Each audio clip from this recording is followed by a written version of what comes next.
hörmetli qarindoshlar. Sharq Turkiston sürgünde hükümeti televiziyasining xabarlar programmasini ko'rishinglarni qizg'in qarshi olamiz. Tunda tafsiliy mazmunlarini diqqatingizga sunamiz. Sharq Turkiston sürgünde hükümeti ko'zga ko'ringan Uyg'ur ziyolisi, vatanparvar shoir, faxrlik Uyg'ur inqilobchisi marhum Abduxoliq Uyg'urning Sharq Turkiston xalqini bo'lib, Uyg'urlarni Xitoyning ishg'oliyatiga qarshi qo'zg'olishga, milliy mustaqillikni qo'lga keltirishga da'vat qilganligi uchun Jallod Shinsay tarafidan 1933 yili 13 mart kuni shahid qilinganligining 89 yilligini qayg'u ichida xotirladi. Uning tarjimali O'yg'an nomli tunilgan she'ri inglizchaga tarjima qilinib, axborot vositalarida tarqatilish orqali Xitoyning mustamlikachilik, qotillik mohiyati, Sharq Turkiston xalqining ajdodlarining izidan mengib, Sharq Turkistonning mustaqilligini, Sharq Turkiston xalqining hurligini qo'lga keltirish irodasi, tirishchanligi dunyo jamoatchiligining diqqatiga sunildi. Bosh ministerimiz Salih Xudoyer apandi 13 mart kundagi Twitter hisobida Abduxoliq Uyg'ur Xitoy tajovuzchilari tarafidan o'limga hukm qilingandimi bo'shashmadi. U jon uzish oldida yashsun erkinlik, yashsun ozodlik deb bu dunyo bilan vidolashdi. Xitoy tajovuzchilari Uyg'urlarning bosh egmas ruhini hargizmo o'ltirolmaydi dedi. Sharq Turkiston Milliy Uyg'unish Tashkiloti Abduxoliq Uyg'ur Sharq Turkiston Milliy Uyg'unish harakatining qurg'uchi atalarining biri. Garchi u shahid bo'lgan bo'lsa-mu, uning ruhi davomli biz bilan birga. Sharq Turkiston Milliy Uyg'unish Tashkiloti ajdodlarimizning erkin va mustaqil Sharq Turkistonni asliga keltirish maqsadiga varislik qildi dedi. Bosh ministerimiz Salih Xudoyer apandi 9 mart kuni Oan televiziyasining ziyoratini qabul qilib, Sharq Turkistonda Xitoyning Uyg'ur va boshqa Turkiya xalqlariga yurgizayotgan irqiy qirg'inchiligining Xitoy Sharq Turkistonni ishg'ol qilgandala boshlanganligini, Sharq Turkistonning neft va boshqa mo'l tabiiy boyliqlarga ega Xitoyning g'arb davlatlari shundaqla O'rta Osiyo davlatlariga kengayishidagi jug'rafiyalik, strategik ahamiyatga ega bir joy bo'lganligi uchun Xitoyning Sharq Turkistondagi turk xalqiga irqiy qirg'inchilik yurgizayotganligini, 11-iyul vaqasidan foydalanib Xitoyning Uyg'urlarga oshqun terrorchi degan qalpoqni kiydirib, terrorlikqa, bo'lgunchilikka, oshqunlikqa qarshi turish bahonasi bilan atalmish tarbiyalash markazlarini qurib, Sharq Turkistondagi Uyg'ur va boshqa turk xalqini qalaymqon tutqun qilib, qamab qattiq bostirganligini, bu vahshiyliklarni yurgizishning sababining Xitoyning iqtisodiy va siyosiy jihatda dunyoda kuchli davlatga aylanishi, xalqaro jamiyat va davlat hukumatlari orasidagi ta'siridan iborat ekanligi, xalqarodagi axborot vositalarining Sharq Turkistonga berishini Xitoyning cheklaganligi, Ukraina krizisiga qarata Amerikani o'z ichiga olgan xalqarodagi davlatlarning Rossiyaga nisbatan jazolash va boykot qilishni amaliylashtirganligini, Uyg'ur irqiy qirg'inchiligi masalasida garchi Amerikani o'z ichiga olgan davlat va uning organlari irqiy qirg'inchilikni to'nigan taqdirdami, siyosiy kelishim va iqtisodiy munosabatlari sababidan yetarli qarshi turmaganligini, garchi Amerika Uyg'ur irqiy qirg'inchiligini e'tirof qilgan bo'lsa-mu, Uyg'urlarga panohlik berish masalasini hal qilmaganligini, Afg'oniston va boshqa davlatlardan kelgan ko'chmanlarning panohlik masalasini hal qilganligini, Amerika hukumatidan irqiy qirg'inchilik belgilamasini qo'llab, muhojiratdagi Uyg'urlarga panohlik berish orqali Uyg'urlarning Xitoyga topshirilib, irqiy qirg'inchilikqa uchrash xavfidan saqlab qolishni talab qilganligini, izchil namoyish qilish natijasida Amerikaga irqiy qirg'inchilikni e'tirof qildirganligini, davomli namoyish qilib, yana chaqiriq qilganligini aytdi. Daily Caller xabar kanali 12 martda e'lon qilgan Amerika shirkatlari Rossiyani boykot qildi, ammo Uyg'ur irqiy qirg'inchiligiga ovoz chiqarmadi degan temada e'lon qilgan xabarda mundaq deyildi. Amerikadagi Coca-Cola, Intel, Airbnb, Visa, Snickers, Procter & Gamble qatorliq Beijingda o'tkazilgan irqiy qirg'inchilik musobaqasiga mablag' solgan 6 shirkat Rossiyaning Ukrainani ishg'ol qilishiga qarshilik ko'rsatib, Ukrainadagi tijoratini to'xtatdi va boshqa davlatlarga yo'tkadi. Bu shirkatlar Xitoy Sharq Turkistondagi Uyg'ur va boshqa Turkiya xalqlariga yurgizayotgan irqiy qirg'inchilikni e'tirof qilmadi, hatto tijoratini boshqa yerga yo'tkash to'g'risida o'ylanibmi boqmadi. Amaliyotda Xitoyning Sharq Turkistondagi Uyg'ur va boshqa Turkiya xalqlariga yurgizayotgan irqiy qirg'inchilikni dunyo miqyosida 200 dan ortiq inson haqlari tashkiloti, 8 davlatning hukumat va hukumat organlari e'tirof qildi. Amerikadagi danglik shirkat Golden State Warsonning egasi Chamis Palihapitiyaga o'xshash ba'zi ish dunyosidagi xo'jayinlar Anas Kantarga o'xshash irqiy qirg'inchilikqa qarshi turg'uvchilarning ovozini anglab turayotgan bo'lsa-mu, ancha parvo qilmaydiganligini aytmoqda. 2021 yil mayda Amerika qurultay ijroiya organi Lantus fondi jamiyati o'tkazgan Olimpikni qo'llash to'g'risidagi birlashma yig'inidan keyin Olimpikni qo'llash va kishilik huquq xotirasini qo'g'daydigan bayonotlarni 2021 yili 7 oyda Xitoy Qurultay ijroiya komitetiga topshirgan. Bu olti shirkat Rossiyaning tajovuzchiligiga qarshilik ko'rsatib, Ukrainaga bo'lgan turli qo'llashini bildirgan. Airbnb şirketining bosh ijroiya amaldori Brian Chesky Twitterda o'zining shirkatining Ukrainadan qochgan 100 ming nafar musofirni haqsiz o'rinlashtirganligini e'lon qildi. CNBC'ning xabariga qaraganda, Airbnb'ning kirimi yaqinqi bir yil ichida 6 milliard dollar atrofida bo'lgan. Bu shirkatning Xitoy mablag' solg'uvchilaridan naf olganligida shak yo'q. 2017 yili 3 oyda Xitoy mablag' solish shirkati Airbnb'ni 100 million dollar, ya'ni 10% pay bilan ta'minlagan. 2021 yili 7 oyda Airbnb Olimpik tantaribiya musobaqasini qo'llash va kishilik huquq xotirasini qo'g'dash uchun Qurultay ijroiya komitetiga yozma bayonot e'lon qilib, bizning hamkorligimiz ma'lum bir shahar yoki musobaqa emas, tanarkachilarni qo'llash uchun degan. Airbnb'ning tizimlikida Amerika Moliya Ministrligi tomonidan qora tizimlikka kirgizilgan atalmish Shinjongdagi harbiy ishlab chiqarish va qurilish atriti bor ekan. Airbnb gerçi kamsitishga qarshi turadiganligini aytgan bo'lsa-mu, ammo yerlik qonun nizomlarga rioya qilish kerakligini o'ttirg'a qo'ygan. Intel 3 mart kuni tor bekitida bayonot e'lon qilib, o'zining Rossiyaning Ukrainaga tajovuz qilganligini ayblaydiganligini, Belarus va Rossiyadagi xaridorlarga mol avatishni to'xtatganligini, Intel fondi jamiyati orqali xizmatchilarga iona qilish, moslashtirish faoliyatini yo'lga qo'yganligini, yordam mablag'i uchun allaqachon 1 million 200 ming dollar yig'ganligini, Korpusning Polsha, Germaniya va Ruminiya qatorliq rayonlardagi musofirlarga yordam berish xizmatini qanot yaydirganligidan faxrlanganligini bildirdi. CNBC'ning xabariga qaraganda, Intelning yaqinqi 12 oy ichidagi kirimi 79 milliard dollar bo'lgan. Buning ichidagi 21 milliard dollarni Xitoy va Hong Kongda topgan.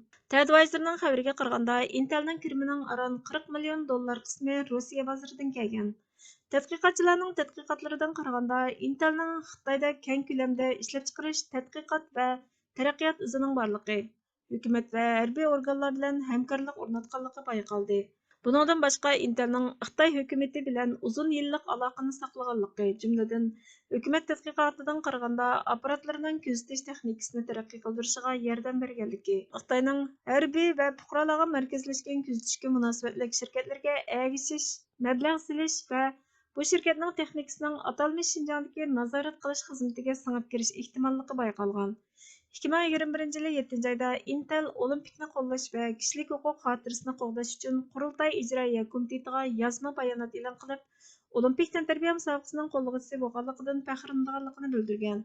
3 oyning 1 kuni Mars shirkati tor bekitida bayonot e'lon qilib, Ukrainada yuz berayotgan ishlardan cho'chiganligi va ukrainalik sheriklarini ehtiyojli yordam bilan ta'minlashga tirishayotganligini, Rossiyaga mablag' solishni vaqtincha to'xtatganligini bildirgan. Dahyoning xabariga qaraganda, 2021 yili Marsning kirimi 40 milliard dollar bo'lgan. Rossiyaga 2 milliard dollar mablag' solgan. Mars 2016 yildan boshlab Alibaba bilan hamkorlik o'rnatgandan keyin Xitoydagi o'rnini muqimlashtirgan. 3 oyning 5 kuni Visa tor bekitida Rossiya bilan bo'lgan barliq tijoratini vaqtincha to'xtatganligini e'lon qilib, Rossiyaning sirtidagi pul muomala organlari tarqatgan har qanday Visa kartining Rossiya Federatsiyasida ishlamaydiganligini aytdi. Yaqinqi 12 oy ichida Visaning kirimi 25 milliard dollar bo'lib, 2020 yildagi 10 milliard dollar kirimi Amerikadan kelgan. 2021 yili 7 oyda Visa Olimpikni qo'llash va kishilik huquq xotirasini qo'g'dash uchun Qurultay ijroiya komitetiga yozma bayonot e'lon qilib, shirkatning Mayiblar Olimpik tantaribiya musobaqasining uzun yillik qo'llovchisi bo'lganligidan faxrlanganligini yozgan.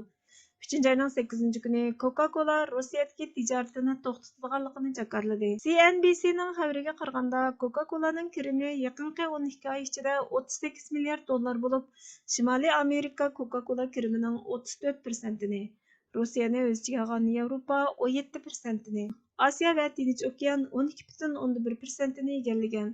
2021 yili 7 oyda Coca-Cola Olimpik tantaribiya musobaqasini qo'llash va kishilik huquq xotirasini qo'g'dash uchun Qurultay ijroiya komitetiga yozma bayonot e'lon qilib, shirkatning Olimpik tantaribiya musobaqasining qo'llovchisi bo'lganligidan faxrlanganligini aytgan. 3 oyning 8 kuni Coca-Cola Rossiyadagi tijoratini to'xtatganligini jakarladi.